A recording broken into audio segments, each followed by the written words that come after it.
Claire Miller thought her life had finally reached calm waters. After years of loneliness, she had found a gentle kind of peace in her marriage to David Miller, a quiet man who treated her with care.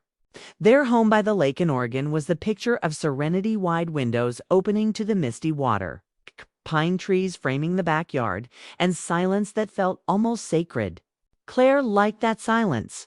It was safe, predictable. After all, she had lived enough chaos in her younger years. But peace, as she soon learned, can change in an instant. It began when Ethan came home. Ethan was David's son from his first marriage. Claire had met him before holidays, family dinners, short visits where polite smiles replaced real conversations. He had been 20 when she married David, quiet and a little withdrawn, focused on college and distant from family life. She hadn't thought much about him since. But now, at 23, he was moving back home after losing his job in Portland. David mentioned it one evening over dinner. "He just needs a place to get back on his feet," he said casually. Claire had nodded, trying not to let the surprise show on her face.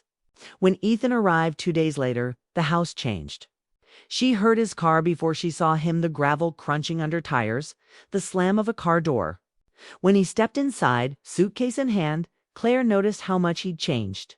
His hair was a little longer, his frame leaner, his face marked by something she couldn't name, disappointment, perhaps, or exhaustion. He smiled when he saw her. That polite son smile, but there was warmth in it too. "Hey, Claire," he said softly, his voice deeper than she remembered.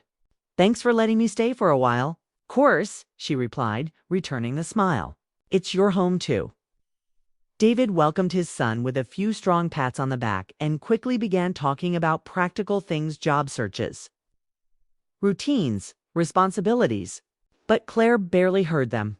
She was studying Ethan without realizing it. He seemed older than his age, not in appearance, but in the way he carried himself, measured, calm, yet heavy with unspoken weight. Over the next few days, the rhythm of the house shifted. David left early for work and came home late. Claire stayed home most days, working remotely and managing the house. Ethan spent his time applying for jobs, sometimes stepping outside to take long walks by the lake. They spoke politely, at first just sharing short exchanges about meals, chores, or the weather. But even those small moments felt strangely charged, like something unseen lingered just beyond the surface. One evening, while setting the dinner table, Claire reached for a plate at the same time Ethan did. Their hands brushed. It was nothing, just a touch, but for some reason, the moment froze. Her hand withdrew quickly, a nervous smile crossing her face. He looked at her, not awkwardly, but with quiet acknowledgement, as though both had felt the same jolt and chosen not to speak of it. That night, Claire found herself thinking about that touch far longer than she wanted to. She scolded herself in silence. He was her stepson, and she was a married woman. It was ridiculous, but her thoughts betrayed her anyway. Over the next week, small details about Ethan began to draw her attention. The way he made coffee early in the morning, the sound of his laughter when he spoke on the phone with friends, his quiet patience with which he listened when she talked about her garden or her work. He wasn't loud or demanding like most young men she'd known. He was thoughtful. There was a steadiness in him that reminded her of David, but softer somehow, more open. One afternoon, while she was trimming roses outside, Ethan walked up, holding 2 glasses of lemonade. "You've been out here for hours," he said, handing one to her. She smiled, wiping her hands on her apron. "You didn't have to. I wanted to," he replied simply. "You make this place feel alive." "Dad's lucky." The comment caught her off guard. It wasn't flirtatious, just sincere. But it stirred something inside hers, something she hadn't felt in years. For the first time, she noticed how long it had been since anyone had looked at her and really seen her. That evening, after dinner, David went to bed early, exhausted from work.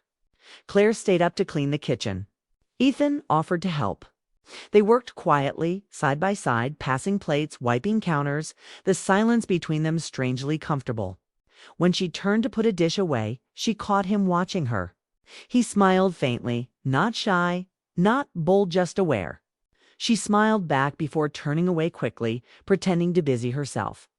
Later, she stood by the window watching the moonlight ripple across the lake. From the corner of her eye, she saw Ethan walking down to the dock alone, his hands in his pockets. For reasons she couldn't explain.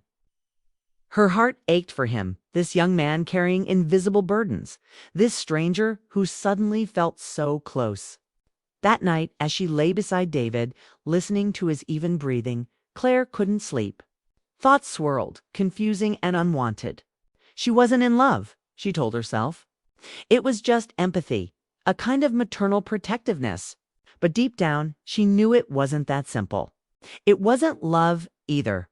At least not the kind that asked for more. It was connection. Quiet, unspoken, dangerous in its simplicity. In the days that followed, she tried to ignore it. She busied herself with housework, errands, and phone calls. Yet, no matter what she did, she felt the tension under the calm surface of her life. Every time Ethan entered a room, her senses woke up. Every time their eyes met, she felt a spark of something she couldn't name. It wasn't about wanting him. It was about remembering herself. Remembering the woman she used to be before she became careful. Before she learned to hide her emotions behind polite smiles and quiet words. Ethan, without meaning to, reminded her that she was still alive inside, that her heart could still stir, still feel warmth, still tremble with confusion and beauty. But she also knew how fragile peace could be. One wrong step, one misunderstanding, and everything she had built could fall apart. So she told herself it was just a moment in time, a small ripple in an otherwise still lake. Yet, as summer stretched on, Claire began to realize that peace wasn't the same as happiness. And every day, as she passed Ethan in the hallway, or shared quiet meals across the table, that difference became harder to ignore. Something had begun. She didn't know what it was or where it would lead, but she knew deep inside that the house by the lake would never feel quite the same again. The days after Ethan moved in passed quietly, but the air in the house felt different, now more alive, yet heavier somehow.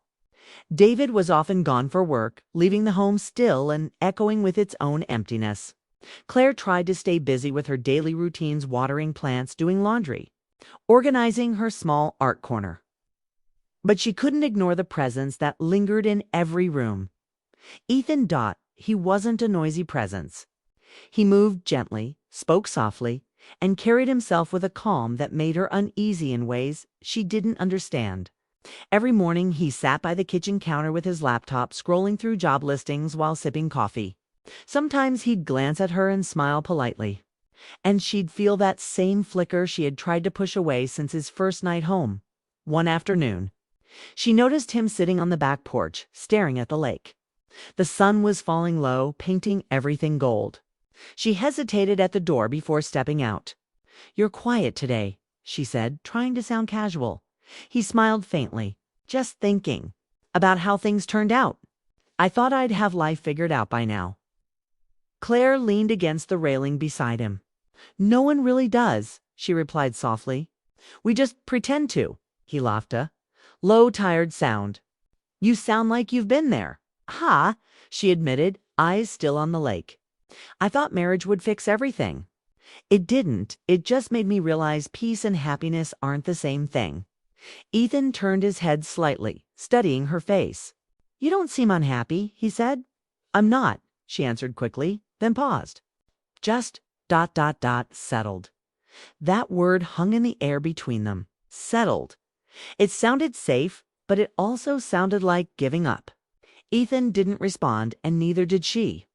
The silence was heavy, but not uncomfortable. For a long while, they just stood there, side by side. To people who barely knew each other, yet felt strangely connected by something invisible that night. After David called to say he'd be staying in Portland for 2 more days, Claire cooked dinner for 2. They ate together at the table, the candles flickering softly as rain began to fall outside. The conversation flowed easily this time. They talked about music, travel, favorite movies, small dreams they hadn't shared with anyone else. Ethan told her he used to love photography, but had stopped after his camera broke years ago. "I guess it felt pointless," he said. "I was good at capturing moments, but not at living them." "Then start again," Claire encouraged, her voice gentle. Sometimes the right moment needs time to return. He looked at her with surprise, then a soft smile. You really think so? I do, she said. You see the world in ways most people miss. You just need to trust that again. The warmth in his eyes that followed made her heart beat faster. She looked away, pretending to focus on her food. The rain outside grew heavier, filling the silence between them with a rhythm that felt almost like a heartbeat. After dinner, she found herself standing by the window again, watching the raindrops race down the glass. She thought of Ethan's eyes, his quiet smile. The way he had listened to her not as a stepson or a polite guest, but as someone who truly saw her. She hadn't realized how long it had been since anyone had done that. The next morning, she woke early to the smell of coffee. Ethan had already brewed a pot and left a cup for her on the counter.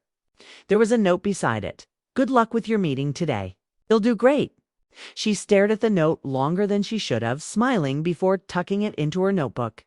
The smallest things, his thoughtfulness, his calm presence were beginning to mean too much. She knew it, but she couldn't stop it. Over the following week, their connection deepened without words. They didn't cross any lines, yet every look and every small exchange carried something unspoken. When they talked, it wasn't about facts or chores. It was about feelings, life, meaning. And each time, she felt herself drawn closer to the warmth of his voice. One evening, the power flickered during another rainstorm. Claire lit a few candles in the living room, the glow casting soft light across the walls. Ethan came in carrying his camera. I fixed it, he said proudly. Thought I'd test it out again. She smiled. That's wonderful. Take a picture of the storm. It's beautiful in its own way. He turned the camera toward her instead. I'd rather take one of this. You, here, with the candles and the rain outside. It feels ... real. Her breath caught. Ethan, I know, he said quickly, lowering the camera. I just meant to look peaceful. I haven't seen you look like that before. The moment lingered, filled with warmth and guilt all at once. She nodded slowly. Thank you, she whispered. After he went to his room, Claire stayed there in the candlelight, her heart restless. She didn't want to admit it, but she was starting to care too much. The sound of the rain reminded her of the night she met David, the hope she had felt then. The comfort she had found in his stability. But now, years later, that stability felt like stillness. And Ethan, without meaning to, had stirred something awake in her that she thought had died long ago. The next morning, she tried to distance herself. She spent the day outside, running errands, avoiding the quiet spaces that made her think too much. But when she returned home, Ethan was there, sitting by the lake with his camera. She hesitated before walking over. You're out here again, she said. He smiled without looking up. This place feels different now. It's peaceful, but not lonely. She nodded, watching the light shimmer across the water. That's what I love about it. It listens. He turned to her, his eyes thoughtful. You deserve to be listened to, Claire. Not just by this lake, by someone who really hears you. His words broke something inside, hers softly, silently. She looked away, blinking fast.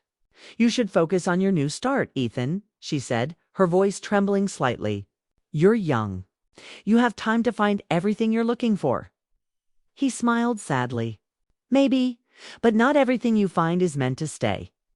That night, Claire couldn't sleep again. The rain had stopped, but her thoughts wouldn't. She knew she was walking a fragile line. One that could ruin everything if she wasn't careful. But no matter how hard she tried to suppress it, the truth was simple. Ethan had reminded her of her own heart. He didn't know it, and she'd never say it aloud. But in the silence of that house, between shared glances, unfinished words, and gentle understanding, something fragile yet powerful had begun to bloom. It wasn't love in the usual sense, and it wasn't a betrayal either. It was simply human, two lonely souls, seeing in each other what life had quietly taken away. And though Claire didn't know it yet, that connection was leading toward a night that would change everything. It was late. August, when the storm rolled in from the mountains. Dark clouds swallowing the sunset and painting the sky in shades of gray. The house by the lake shuddered under the wind. Claire stood by the window, watching the rain pour down in sheets, listening to thunder rumble through the forest. David had called earlier to say he wouldn't make it home that night. The highway was closed due to flooding. That meant it would just be her and Ethan in the house. She didn't think much of it, at least not out loud. But somewhere deep inside, she felt a restless energy she couldn't explain. The lights flickered twice and then went out completely. The storm had knocked the power out. The house was swallowed by darkness. Claire sighed softly and went to find candles. As she lit them one by one, the warm glow filled the room, soft and golden, casting shadows that danced across the walls. The world outside was chaos, but inside, everything felt strangely calm. Ethan came downstairs holding 2 mugs. "Hot tea," he said with a faint smile. "It's all I could make with the gas stove." His hair was damp from checking the generator outside. Claire smiled, accepting the mug. "Thank you," she said. Their fingers brushed for a moment, and she quickly looked away. They sat together in the living room, surrounded by candlelight, the storm raging just beyond the windows. The air felt heavy, but not from fear, from something deeper, quieter, harder to name. The sound of rain against the glass seemed to fill the silence between them. Ethan looked at her, his expression thoughtful. "You ever notice how storms make everything feel closer?" he asked. Claire smiled faintly. "You mean like being trapped in the same space?" He shook his head. "No. I mean how they strip things down. When the world goes quiet, you start hearing yourself more clearly." She nodded slowly, understanding more than she wanted to. "Sometimes silence is the loudest thing," she said softly. They talked for a while after that, about simple things as plans once the weather cleared, her work, books they both liked. It was normal conversation, but there was an undertone to it, a quiet awareness that neither wanted to acknowledge. Every time their eyes met, Claire felt her chest tighten. The light flickered and the thunder outside rolled again, closer this time. When she stood to check a window, the candlelight caught her face. Ethan watched her quietly. "You look peaceful," he said suddenly. She turned, surprised. "Peaceful? In a storm." "Ah." He nodded. "You always look calm when everything else isn't." She laughed softly, but it faded quickly. "That's only because I've had practice." He tilted his head, studying her. "From what?" She hesitated, then sighed. "From pretending everything's fine, even when it's not." The honesty in her voice caught them both off guard. For a moment, neither spoke.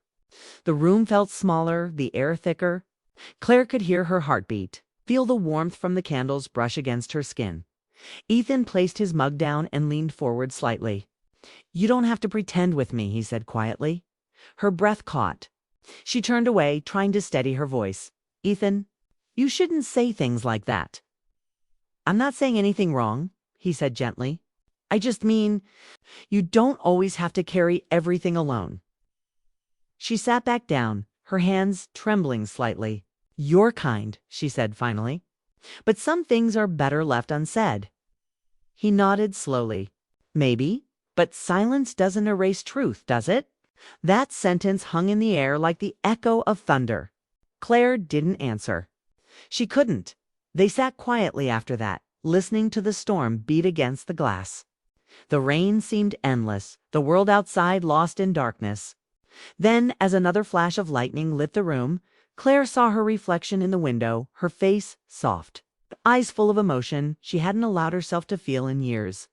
She wasn't sure if it was loneliness, longing, or something in between. All she knew was that Ethan was sitting there beside her, and for the first time, she felt truly seen. Ethan spoke again, his voice low. "You remind me of a photograph I once took," he said. "A woman standing in the rain. She looked like she was waiting for something, but she didn't know what." Claire smiled sadly. Maybe she was waiting for herself. He nodded. "Maybe." Another flash of lightning filled the room, and for a heartbeat, their eyes locked. There was no distance between them, just unspoken understanding. Neither of them moved closer. They didn't need to. The connection was already there, steady and undeniable. Finally, Claire broke the silence. "This isn't supposed to happen," she whispered, her voice trembling. We're family." Ethan's voice was calm, but full of quiet emotion. "I know. That's why nothing will happen. Some feelings just remind us we're alive. That's all." Tears welled in her eyes, not from guilt, but from the weight of what he'd said. "I just don't want to lose myself again," she admitted softly. "You won't," he said. "You've already found yourself tonight." They sat like that for a long time, saying nothing more.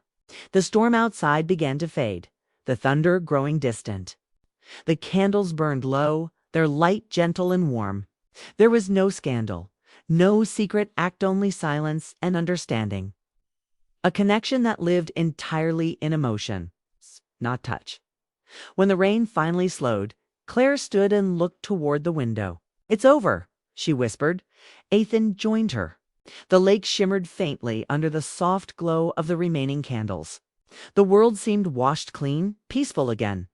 "Thank you for the tea," she said quietly. He smiled. "Any time." They said goodnight, and she went upstairs, her heart full of mixed emotions. She knew she hadn't done anything wrong, but something had changed deep inside her.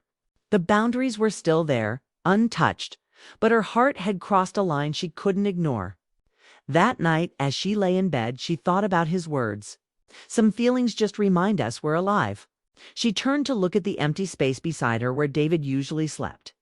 She felt the quiet ache of years spent, being careful, being strong, being silent. For the first time in a long while, she felt something different: warmth, awareness, life. She closed her eyes, not in regret, but in understanding. What had passed between her and Ethan wasn't love in the ordinary sense. It was the awakening of something long asleep inside her, part of her that remembered how to feel deeply. To see beauty again, to breathe without fear. When morning came, the storm was gone. The sun shone on the wet grass. Birds sang, and the world looked new. Ethan was already outside, standing by the lake, camera in hand, capturing the sunrise. Claire watched him from the window for a moment, her heart steady but full. Nothing had happened that night, but everything had changed. The morning after the storm felt brighter than any morning before. The air was crisp, washed clean by rain, and sunlight sparkled across the lake like glass. Claire stood at the kitchen window, holding her coffee, watching Ethan out by the dock. He was taking pictures of the sunrise, his camera clicking softly, his posture calm and steady. For a moment she felt something quiet in her heart, a mix of peace and ache. The night before had changed something inside her, though no words could truly describe it. Nothing had been said aloud, and nothing improper had happened. Yet the silence they had shared had been full of meaning. When David returned that afternoon, everything looked normal. The house smelled of fresh coffee and cinnamon bread. Claire greeted him with her usual warm smile. Ethan helped carry his father's bags inside, speaking lightly about the storm and how they'd managed without power. No one mentioned the long night of candlelight or the quiet understanding that had filled the house. It remained unspoken, locked away in Claire's heart like a secret she didn't want to name. Life settled back into routine. David returned to work, and the hum of normalcy filled the air again. Yet Claire noticed subtle changes in herself. She laughed more easily, spoke more gently, and spent more time in the garden. It wasn't that she was happier, it was that she was awake again. Something inside her had stirred after years of silence, and though she tried to ignore it every time she saw Ethan, her heart reminded her of that night, the flicker of candlelight, the quiet comfort of being truly seen. A week later, Ethan received a job offer in Seattle. He told them over dinner, smiling, though there was a shadow of sadness in his eyes. "It's a small position at a design firm," he said, "but it's a start." David clapped his son on the back, proud and relieved. "That's great, son. I knew things would work out." Claire smiled too, her chest tightening. "You'll do well there," she said softly. "You always find your way." He looked at her briefly, a small knowing look that said more than words could. She felt her pulse quicken, then quickly looked down at her plate. The days that followed felt slower, heavier. Claire busied herself helping Ethan pack. She folded his shirts, found boxes, and made sandwiches for the road trip ahead. Every moment felt ordinary on the surface, but underneath, a quiet sadness lingered. Each small task carried the weight of goodbye. On his last morning, the house was still. David had already left early for a meeting. Claire stood in the kitchen, making breakfast one final time for the two of them. Ethan entered quietly, hair slightly messy, holding a small bag. "Smells good," he said with a faint smile. "It's just toast and eggs," she replied, returning his smile. "Fuel for the road." They ate together in near silence. The ticking clock filled the spaces between their words. When they finished, Ethan stood and looked around the kitchen as if memorizing it. "You made this place feel like home," he said. Claire tried to keep her voice steady. "It is your home, Ethan. It always will be." He nodded, but his eyes said otherwise. He walked to the window, gazing out at the lake where the storm had once raged. "I'll miss this view," he said. Then, softer, "and I'll miss you." Her breath caught. She wanted to say something, anything, but the right words wouldn't come. So she walked closer, her voice barely a whisper. "You'll do great things. You just have to believe that." He turned toward her, emotion flickering in his eyes. "You know, before I came here, I felt lost," he said. "Like I'd failed everyone, including myself. But you reminded me what it feels like to matter again." She blinked fast, trying to hide her tears. "You did that yourself, Ethan. You just needed time to see it." He smiled, then reached into his bag and pulled out a small envelope. "I wanted you to have this." Inside was a photograph, the one he'd taken during the storm. It was of her sitting by the candles, her face calm and thoughtful, framed by shadows and light. She stared at it for a long moment, speechless. "It's not perfect," he said, "but it's how I'll remember this place. The calm in the middle of the storm." Her hands